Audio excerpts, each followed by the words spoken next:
In a New York boutique, the custom gown I waited 6 months for is now on Ellie, the It Girl actress. The shop manager stares at Ethan on the sofa, breaking into a cold sweat. Ethan stands up and fixes Ellie's train himself. She needs a showstopper for the red carpet next week. What's the big deal if she borrows it? Just grab another wedding dress and make do. Stop making a scene. Under the flashing lights, Ellie beams at herself in the mirror. I look at my plain clothes in the mirror, so out of place. And suddenly this wedding we spent a year planning feels like a total joke. I don't blow up. I just calmly take off the engagement ring and set it on the coffee table. You're right. Swapping the dress is a great idea. But honestly, I'd rather swap the groom. The air in the boutique instantly turns suffocating. Ethan's hand freezes on Ellie's dress. He slowly turns around, his eyes narrowing behind his gold-rimmed glasses with a cold, judging look. Nora, what did you just say? His voice came with pressure. I looked at that handsome face of his and felt sick to my stomach. My voice was calm. I said the wedding is off. Ellie, standing by the mirror, suddenly covers her mouth and giggles. Clutching my diamond-studded gown, she struts over to me. Nora, don't be so petty. Ethan just feels bad that I don't have a killer dress for the film festival next week. This dress only makes bank when it's on me. You're usually such a good little housewife. Why are you acting up now when it actually matters? She shamelessly claimed my wedding dress as her own and kept yelling in my face. Take it off. Ellie got so scared that she shrank behind Ethan, her eyes turning red. Ethan, Nora is so fierce. I'm scared. Ethan pulled Ellie behind him and looked at me unhappily. Nora, are you done yet? Ellie is the company's cash cow. Giving her more resources is also for our future home. You're just a jobless housewife. Who the hell are you dressing up for in a dress this expensive anyway? His matter-of-fact tone made me feel awful. 5 years of giving him everything, and all it is worth to him is who are you dressing up for? Ethan, I waited 6 months for this custom gown. You just give it away without even asking me? Ask what you wanted. This dress cost $3 million. I paid for it. Everything on your back and everything you use is on my dime. And you want to talk to me about your opinion? Ethan raised a finger and jabbed hard at my shoulder. Nora, learn to be grateful. Looking at this arrogant man in front of me, I suddenly felt he was a stranger. Don't think, just because I usually spoil you, you can act wild in front of me. He genuinely sees nothing wrong with robbing his fiancée of her own wedding dress. In his eyes, I was just an object living off him. I am done wasting words. I turn around and walk toward the door. Stop right there. He stepped forward and grabbed my wrist hard. Pain shot through me at once. Ethan, let go! Instead of letting go, Ethan yanks me back even harder. Nora, don't be ungrateful. Be a good girl, pick another dress, and the wedding is still on next week.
Freeze all her hotel VIP privileges. Tell every taxi company in New York that anyone who picks up Nora is going against my West group. Hanging up, Ethan taps on the glass door. Nora, your pride isn't worth a cent. Without me, you won't even find a place to stay in this city. I'm giving you 2 hours to think about what you've done.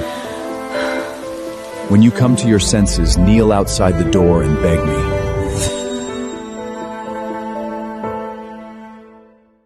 The sky darkened quickly. A fierce wind kicks up and soon it's a total downpour. The rain drenching my body makes me feel freezing cold. I stood under the awning outside the shop, shivering all over. I took out my phone and saw a text saying my credit card had been frozen by the primary cardholder.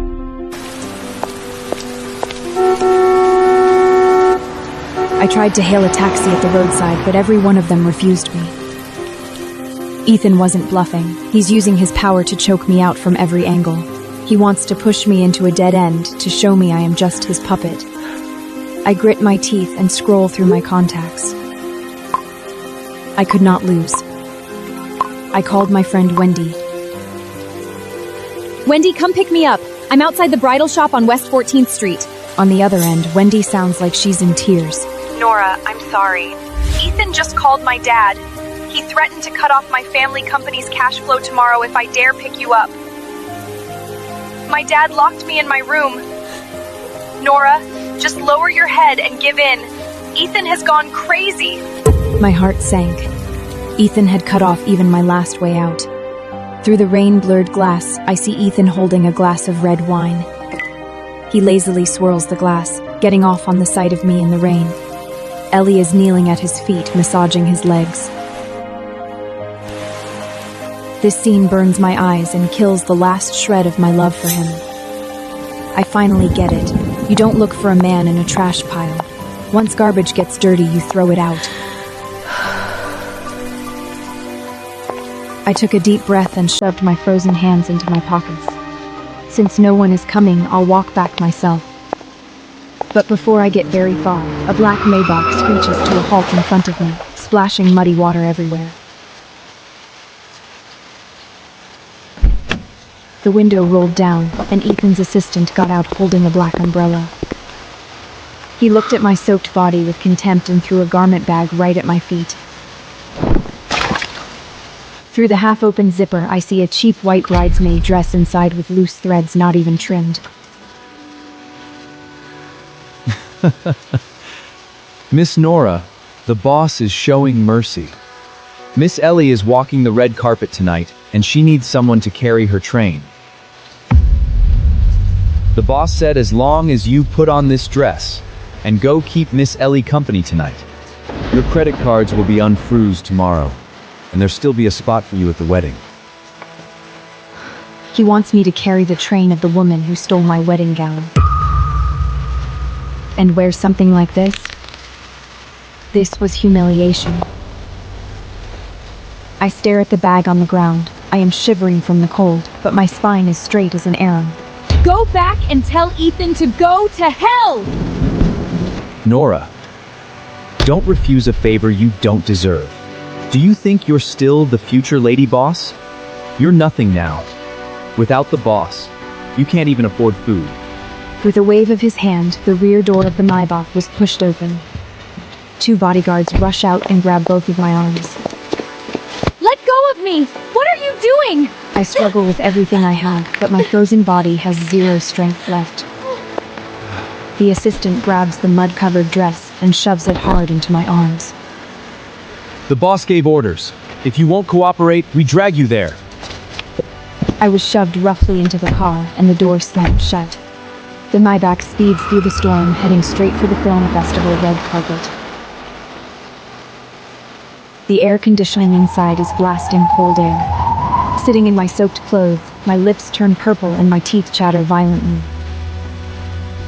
The assistant sits up front, sneering at me through the rearview mirror. Miss Nora, you could have avoided all this. A woman just needs to bow her head and softens up to get everything.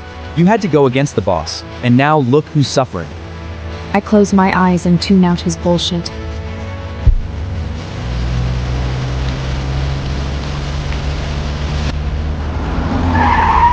Half an hour later, the car stopped behind the red carpet. The bodyguards shoved me out of the car. In a nearby lounge, Ellie is wearing my wedding dress, surrounded by swarming reporters. Ethan stood beside her in his suit, his eyes full of doting affection.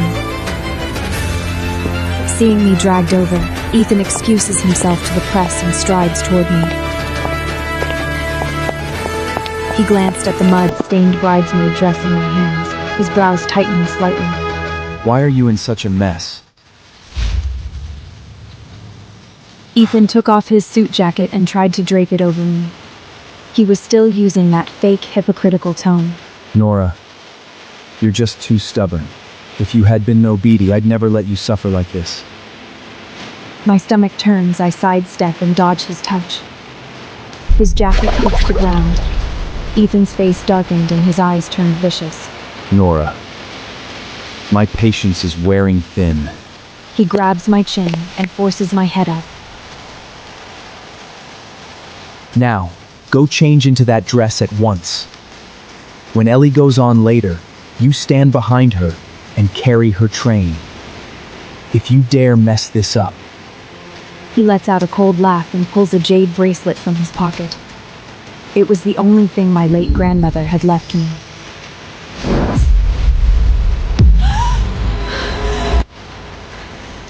Ethan, give it back! I panicked and lunged for it. He raised his right hand high, his eyes icy. Carry the train, and I'll give it back to you. Otherwise, I'll smash it right now.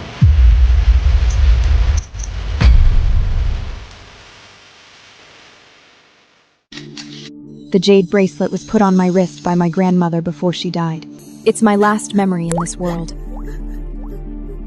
Ethan's grip tightens slightly. The second he lets go, this jade shatters on the floor. I'll count to 3. Ethan looked down at me from above. 3, 2. I am shaking all over, my nails digging into my palms until they bleed. 1. I'll change! I choke out those words, my eyes burning with tears. Ethan smiled in satisfaction. He took back the bracelet and patted my cheek. That's better. Go on. Ellie is about to go out. I take the mud-stained dress and walk into the restroom. Looking at the wreck in the mirror, my eyes turn dead cold. For 5 years, to protect his fragile ego, I hid the fact that I founded the Black Group. I even gave up my seat as the godmother of New York's underworld. I stayed home willingly and became the person behind him. I thought I had fallen for a man with ambition. Turns out, I had only fattened up a selfish beast. Ethan, every bit of humiliation you put on me today, tomorrow I'll make you pay it back with the whole West Group. I don't put on the bridesmaid dress. I toss it straight into the trash. Pushing open the restroom door, I walk toward the red carpet lineup. Ellie is clutching Ethan's arm, ready to step out. Seeing me walk out in my soaked clothes, Ethan's face turns grim. Nora, are my words just going in one ear and out the other? Nora, how can you do this? Without you carrying the train, the effect of this dress will be ruined. I looked at them coldly. The flashes on the red carpet are firing, and the host is loudly announcing Ellie's name. Ignoring Ethan, I turn around and head for the exit. Grab her! Ethan doesn't give a damn about the crowd and barks the order. The 2 bodyguards lunged at me and kicked the back of my knee. Completely blindsided, I drop hard to my knees on the floor. A sharp pain shot through my knee. Staff and reporters around us turn to stare, and some start raising their cameras. Ethan strode over to me, his eyes cold. Right in front of everyone, he pointed at my face. Friends from the press, I'm really sorry. This woman is an assistant from my company. She's always had unrealistic fantasies about me. She actually ran backstage today to make troubles and tried to ruin Miss Ellie's red carpet. Someone, grab this woman out. Don't let her dirty everyone's eyes. The whole place exploded in shock. Countless flashes were aimed at me kneeling on the ground. Ethan wanted to destroy my dignity in this way. The bodyguards hauled up my arms and dragged me toward the storm outside. Ethan wrapped an arm around Ellie's waist and looked at me. Nora, this is what happens when you don't obey. Tonight, sleep out on the street and think about what you've done. I am thrown into the mud outside the backstage door. The heavy rain washes over the blood on my knees. I lay in the mud, looking at the two glowing people on the red carpet, and let out a cold smile. From my soaked pocket, I pulled out that encrypted black phone. My trembling fingers dialed a number. It was Casper's private line. Casper, the one nobody in New York dared to provoke. He was also the only partner who fought side by side with me when I built the Black Group empire on Wall Street. For 5 years, he willingly stayed back to manage hundreds of billions in overseas capital for me. Suppressing his obsessive love, he begged me countless times to leave Ethan. But I refused, saying I just wanted the steady love of an ordinary person.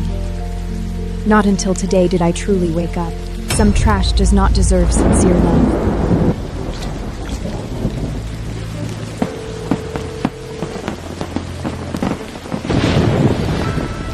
The call connected.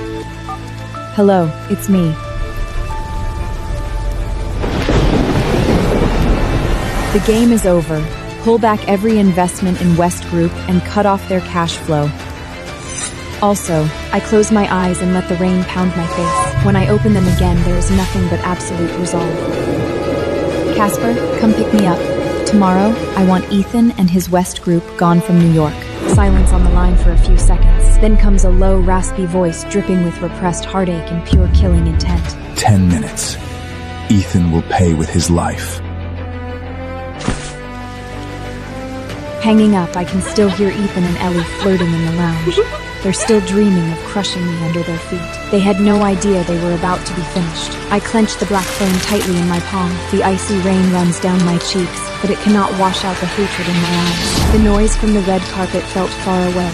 They were still enjoying their glory under the bright lights. Time passed second by second. The 8th minute, a huge engine roar suddenly drowned out the sound of the rain. 10 pure black, bulletproof Rolls Phantoms smashed straight through the festival's outer security ring. The door of the long Phantom in the middle was pulled open. A pair of spotless black leather shoes steps into the mud.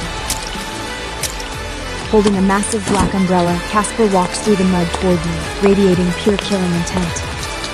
Seeing me on the ground with bleeding knees, Casper's pupils contract sharply. In his usually calm eyes, there is nothing but raw fury. He throws the umbrella aside and drops to one knee beside me, not giving a damn about the mud.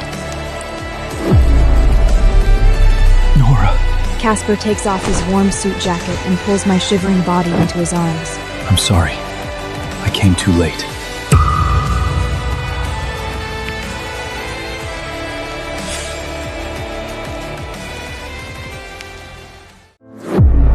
His low, hoarse voice trembled with guilt as his fingers carefully wiped the mud from my face. I leaned against his broad, warm chest, holding on with my last breath. Casper, Ethan has my bracelet. My grandma left it to me. Casper's eyes instantly turned cold. I'll get it back for you. And while I'm at it, I'll ruin that hand of his. He picked me up in his arms and gently placed me into the warm back seat of the car. The moment he turned around, he coldly said one word to the head bodyguard behind him. Smash it. More than a dozen bodyguards kicked open the glass doors backstage. Ethan had just finished walking the red carpet with Ellie, returning to the lounge with a smug face. Go check if Nora froze to death out there. If she knows she was wrong, let her crawl in and pour drinks. Before the words even left his mouth, the lounge door and its frame were blown off the hinges. Ethan turned around, too stunned to even make a sound. Casper was already right in front of him. Who the hell are you? Before Ethan could finish, Casper's fist smashed straight into his jaw. Ethan went flying, shattering the vanity mirror behind him. Glass shattered all over the floor. Ellie screamed in fear. Stepping over the broken glass, Casper walked up to a bloody Ethan. He grabbed Ethan by the collar, hoisting him into the air. Hand over the bracelet. Casper's voice was flat, but dripping with pure murder. Ethan was seeing stars, but his arrogance kept his mouth running. Who do you think you are? Meddling in my family business? Casper let out a cold laugh and did not waste words. He grabbed Ethan's right wrist and twisted it backward hard.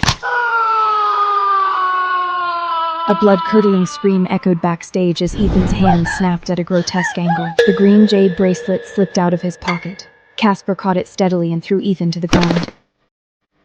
He took out a handkerchief and carefully wiped the dust off the bracelet, his eyes full of contempt. Ethan, enjoy your last bit of glory. By sunrise tomorrow, West Group will be erased from New York.